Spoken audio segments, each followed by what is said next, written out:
السلام علیکم ورحمۃ اللہ وبرکاتہ۔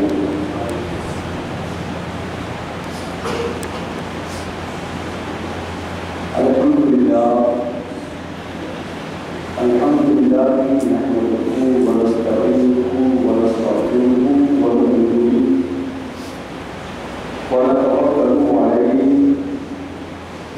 ونعوذ باللہ من شرور انفسنا ومن سیئات اعمالنا من یهده اللہ فلا مضل له ومن یضلل فلا هادی له ونشهد ان لا اله الا الله وحده لا شريك له ونشهد ان محمدا عبده ورسوله اما بعد فاعوذ بالله من الشيطان الرجيم بسم الله الرحمن الرحيم ولقد يسرنا القرآن للذكر صدق الله العظيم وصدق رسوله النبي الأمين المجيد الكريم ونحن على ذلك لمن الشاهدين والشاكرين والحمد لله رب العالمين۔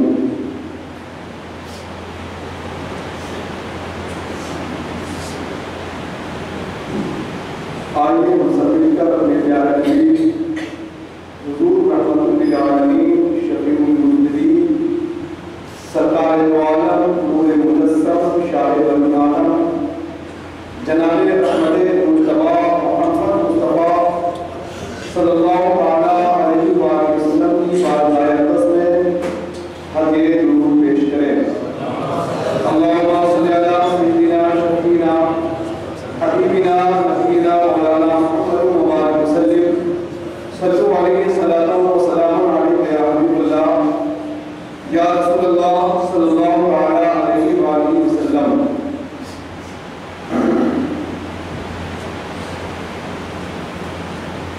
خطبہ مسنونہ کے بعد میں نے قرآن مجید سے اس آیت کی تلاوت کی وَلَقَدْ يَسَّرْنَا الْقُرْآنَ لِلذِّكْرِ۔ اللہ تبارک و تعالیٰ قرآن مجید کی ارشاد فرما رہا ہے کہ قرآن مجید کو ہم نے یاد کرنے کے لیے آسان کر دیا۔ یقیناً اللہ تبارک و تعالیٰ نے قرآن مجید کو ہم سب کی ہدایت کے لیے نازل فرمایا۔ قرآن کا اعلان ہے کہ قرآن میں ایسی کوئی بھی رتب و یابس بڑی چھوٹی چیز نہیں ہے جو اس قرآن میں مذکور نہیں۔ اللہ کا قرآن فرماتا ہے وَلَا رَتْبٍ وَلَا يَابِسٍ إِلَّا فِي كِتَابٍ مُبِينٍ۔ اس میں ہر رتب و یابس، ہر بڑی چھوٹی چیز، سب کچھ موجود ہے۔ اللہ کا قرآن ہدی للناس، یہ پوری انسانیت کے لیے رہنما کتاب ہے۔ مگر اب ہم اپنے معاشرے پر نظر اٹھاتے ہیں تو بہت افسوس ہوتا ہے کہ قرآن مجید جو سارے لوگوں کی ہدایت اور رہنمائی کے لیے اللہ نے نازل فرمایا، جسے یاد کرنے کے لیے اللہ نے آسان کر دیا، اور جس کا یہ معجزہ ہے کہ آج تک قرآن کے مقابل قرآن کی لسٹ پوری دنیا مل کر بھی ایک آیت نہ لا پائی۔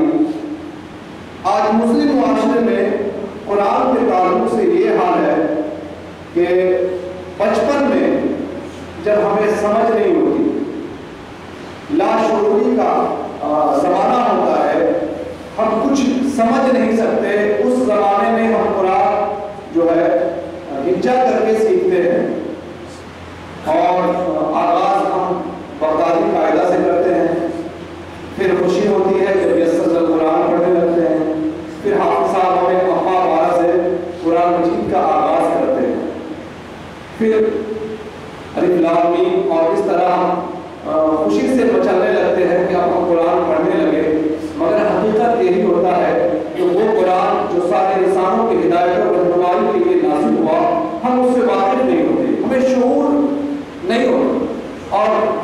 لاشعوری بچپن کے زمانے میں جو ہم نے کسی طرح ہچا کر کے ایک مرتبہ قرآن مجید ختم کر دیا، اسی کو عام طور پر ہمارے معاشرے میں سمجھتے ہیں کہ ہم نے قرآن سیکھ لیا۔ آج ہمارا معاشرہ آپ کہیں بھی دیکھیں عام طور پر ہچا کر کے قرآن مجید کو ایک مرتبہ ناظرہ کے طور پر، اور زیادہ تر جگہوں میں معمول یہی ہے کہ ناظرے میں بھی قواعد قرأت کی رعایت نہیں کی جاتی، حروف کے مخارج کی بالکل رعایت نہیں کی جاتی۔ جو جس علاقہ کا ہے زبان میں لغت ہے، زبان سے اگر الفاظ نہیں نکل رہے ہیں تو اس کی مشق بھی نہیں کرائی جاتی۔ جو جس علاقہ کا ہے اسی حساب سے قرآن مجید کی تلاوت کرتا ہوا، اور یہی حال جو لاشعوری پن میں بچپن میں جو ہم نے قرآن سیکھا تھا وہی بڑھاپے تک رہتا ہے، اور رہتا اسی کا ہے جو برابر قرآن پڑھتا رہتا ہے۔ جو بچپن میں سیکھا بڑھاپے تک وہی باقی اسی کا رہتا ہے، جو قرآن کی تلاوت جس کا شغف ہوتا ہے۔ قرآن کی شغف، قرآن کی تلاوت کا شغف آپ دیکھیں اپنے معاشرے میں تو یہ بھی بہت کم ہے۔ بہت کم لوگ جو ہے اپنے معاشرے میں قرآن کی تلاوت سے اپنے آپ کو شاد کام کرتے ہیں، جن کا معمول روزانہ بلا ناغہ قرآن کی بہت کم لوگ ہیں۔ جو بھی ہیں ہمارے معاشرے میں اللہ ان کا سایہ دراز فرمائے اور مزید انہیں قرآن کی تلاوت میں مشغول رہنے کی توفیق فراہم فرمائے۔ مگر ہمارا معاشرہ چند لوگوں کا تو نام نہیں ہے کہ چند لوگ قرآن کی تلاوت کرتے ہیں۔ معاشرہ بنتا ہے محلے، گاؤں، شہر کے ہر فرد کو جوڑ کر۔ آپ جب ہر فرد کو تنہا تنہا پائیں گے، جو دیکھیں گے تو آپ کو بڑا تعجب ہوگا کہ کثرت سے لوگ جو ہے جو بچپن میں قرآن پڑھے تھے وہی پڑھے ہیں، اس کے بعد سے قرآن آج تک کھولا ہی نہیں ہے۔ اور کچھ لوگ ایسے ہیں جو کبھی کبھی اگر قرآن خوانی میں موقع میسر آیا تو گھنٹہ دو گھنٹہ میں کسی بھی طرح ایک پارہ پڑھ کے بہت خوش ہوتے ہیں۔ مگر آپ ان کا جائزہ لیں جنہوں نے بچپن میں پڑھا تھا اور اس کے بعد سے دوبارہ نہیں پڑھا، اس کا حال کیا ہوتا ہے؟ اس کا حال یہ ہوتا ہے کہ اب قرآن کے الفاظ اس کے منہ سے نکلتے بھی نہیں ہیں۔ جو حافظ صاحب نے قرآن کے الفاظ ان کے منہ میں سہل کر دیا تھا وہ الفاظ بھی نہیں نکلتے ہیں، اٹک پڑھ نہیں پاتا قرآن۔ ایسا کیوں ہے؟ انسان قرآن سیکھ کر بھول جاتا ہے۔ بہت سے لوگ ہمارے معاشرے میں یہ ہے کہ جو بچپن میں ناظرہ خوانی انہوں نے کیا تھا اس کے بعد نہیں کیا تو وہ قرآن پڑھنا ہی بھول گئے اور ڈرتے ہیں اب قرآن کو چھونے سے کہ ہم تو قرآن بھول گئے۔ ایسی بہت سے حفاظ قرآن کرام بھی ملیں گے جو مدرسے میں جا کر باضابطہ داخلہ لے کر انہوں نے قرآن مجید یاد کیا، حافظ ہوئے، دستار بندی ہوئی، اور اس کے بعد قرآن کا دورہ نہیں کیا، قرآن کی تلاوت کرنا چھوڑ دیا۔ ایک دو سال تراویح سنایا تو سنا، اس کے بعد پھر تراویح سنانا بھی بند کر دیا، اور پھر وہ قرآن ان کے سینے سے نکل جاتا ہے، قرآن بھول جاتے ہیں۔ ہمارے معاشرے میں یہ عام بیماری ہے، یہ عام بیماری ہے۔ کیا اگر بیماری ہے تو اس بیماری کا علاج اللہ تبارک و تعالیٰ جملہ مسلمانوں کو اس قرآن کو سیکھنے کی توفیق دے جو قرآن ساری انسانیت کے لیے رہنما بن کر نازل ہوئی، رہنما بن کر نازل ہوئی ہے، اس سے ہدایت حاصل کرنے کی توفیق فراہم فرمائے۔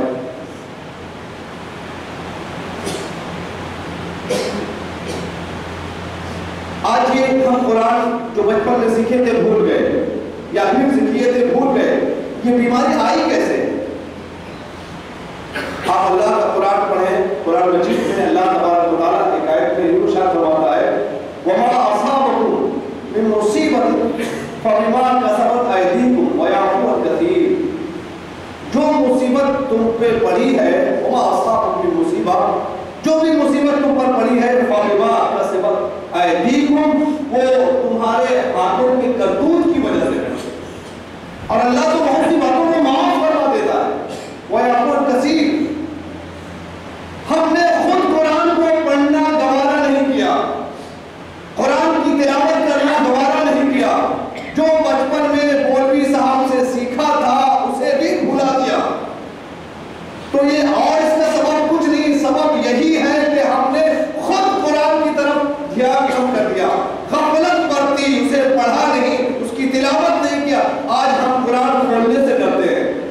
کہ ہمیں تو قرآن پڑھنا نہیں آ رہا ہے، آج قرآن کھولنے سے ڈر رہے ہیں۔ اللہ فرماتا ہے جو مصیبت تم پہ پڑی ہے وہ تمہارے ہاتھوں کی وجہ سے، تمہارے کاموں کی وجہ سے، تمہارے کرتوت کی وجہ سے۔ اچھا بتائے قرآن کو سیکھ کر قرآن بھول جانا، اس سے بھی بڑی کوئی مصیبت ہو سکتی ہے؟ اللہ کا قرآن کہہ رہا ہے جو مصیبت تمہیں پڑتی ہے وہ تمہارے ہاتھوں کی کمائی کی وجہ سے ہے۔ اب قرآن سیکھ کر بھول جانا، اس سے بڑی اور کیا مصیبت ہو سکتی ہے؟ اس سے بڑی کوئی مصیبت ہے؟ نبی کریم صلی اللہ علیہ وآلہ وسلم ارشاد فرماتے ہیں، حضرت انس بن مالک رضی اللہ تعالیٰ عنہ کی روایت ہے، انس بن مالک رضی اللہ عنہ قال قال رسول اللہ صلی اللہ علیہ وآلہ وسلم عرضت علی اجور امتی حتی القضاة یخرجها الرجل من المسجد وعرضت علی ذنوب امتی فلم ارى ذنبا اعظم من سورة من القرآن او آیت اوتیها رجل ثم نسیها۔ اسے ترمذی اور ابو داؤد نے روایت کیا ہے۔ نبی کریم صلی اللہ علیہ وسلم کا فرمان سنے، حضرت انس بن مالک رضی اللہ تعالیٰ عنہ سے روایت ہے، انہوں نے فرمایا کہ نبی کریم صلی اللہ علیہ وسلم نے ارشاد فرمایا کہ مجھ پر میری امت کے اجر و ثواب پیش کیے گئے۔ میری امت کو کتنی اجر و ثواب ان کا کہ وہ حقدار ہو گئے، کنہیں کتنا کتنا اجر ملے گا، کتنے ثواب کا حقدار ہے۔ نبی فرماتے ہیں مجھ پر میری امت کے اجر و ثواب پیش کیے گئے، یہاں تک کہ اس کو بھی پیش کیا کہ وہ کوڑا کرکٹ جسے کسی شخص نے مسجد سے نکالا تھا، مسجد سے صاف کیا تھا، اس کے بھی اجر دکھائے گئے۔ پھر نبی کریم فرماتے ہیں کہ مجھے میری امت کے گناہ دکھائے گئے، مجھ پر جو ہے میری امت کے گناہ پیش کیے گئے، تو میں نے سب سے بڑا گناہ یہی دیکھا کہ اللہ تبارک و تعالیٰ نے کسی کو کسی ایک سورت کی دولت سے نوازا، یا قرآن کی ایک آیت اسے ملی اور اس نے اسے بھلا دیا، اس نے اسے بھلا دیا۔ ہمارے نبی فرما رہے ہیں کہ میری امت کے مجھ پر ثواب بھی دکھائے گئے، میری امت کے مجھ پر عذاب بھی، گناہ بھی دکھائے گئے، تو میں نے سب سے بڑا گناہ یہی دیکھا کہ جسے اللہ نے قرآن کی ایک سورت سکھائی، ایک سورت کا علم دیا یا ایک آیت کا علم دیا اور اس نے اسے بھلا دیا، اس سے بڑا گناہ میں نے نہیں دیکھا۔ قرآن سیکھ کر بھول جانا یہ بہت بڑا گناہ ہے۔ نبی فرما رہے ہیں کہ میں نے اپنی امت کی گناہوں میں اس سے بڑا کوئی گناہ نہیں دیکھا۔ اللہ تبارک و تعالیٰ ہم تمام مسلمانوں کو، خواہ ہم نے بچپن میں مولوی صاحب سے قرآن سیکھا ہے یا مدرسے میں جا کر باضابطہ حفظ قرآن کیا ہے اور بھول گئے ہیں، تو دوبارہ اسے یاد کرنے کی کوشش کی توفیق پر عمل فرما، توفیق پر عمل فرما کہ میرے نبی کریم ارشاد فرما رہے ہیں کہ میں نے اپنی امت کے گناہوں میں اس سے بڑا کوئی گناہ نہیں دیکھا جس نے قرآن کا علم سیکھ کر اسے بھلا دیا ہو، اسے بھلا دیا ہو۔ آج اپنے معاشرے کو اٹھا کر دیکھیں، مولوی صاحب سے جو قرآن سیکھا تھا ہم نے اس سے غفلت برتی، اسے قرآن کھولنا گوارا نہیں کیا، آج ہم ڈر رہے ہیں کہ ہم تو قرآن بھول گئے، ہم پڑھ نہیں پا رہے، اس کے الفاظ ہمارے منہ سے دشوار ہو گئے، اٹک اٹک کے نکل ہی نہیں پا رہے ہیں۔ یہ سب ہمارے ہاتھوں کی کمائی کے کرتوت ہیں۔ اللہ تبارک و تعالیٰ ہم چنا مسلمانوں کو اگر ہم قرآن پڑھ کر بھول گئے ہیں تو دوبارہ یاد کرنے کی توفیق پر عمل فرمائے کہ نبی فرماتے ہیں اس سے بڑا گناہ میں نے نہیں دیکھا۔ ایک روایت میں ہے کہ جو قرآن پڑھ کر بھول گیا ہے وہ قیامت کے دن اس حال میں آئے گا کہ اسے کوڑ کا مرض ہوگا، کوڑ ہی اٹھایا جائے۔ یہ روایت حضرت ابو داؤد دارمی اور ابن ابی شیبہ نے روایت کیا ہے حضرت سعد بن عبادہ رضی اللہ تعالیٰ عنہ سے، سعد بن عبادہ رضی اللہ عنہ قال قال رسول اللہ صلی اللہ علیہ وآلہ وسلم ما من امرئ یقرأ القرآن ثم ينساه الا لقي الله اجزما۔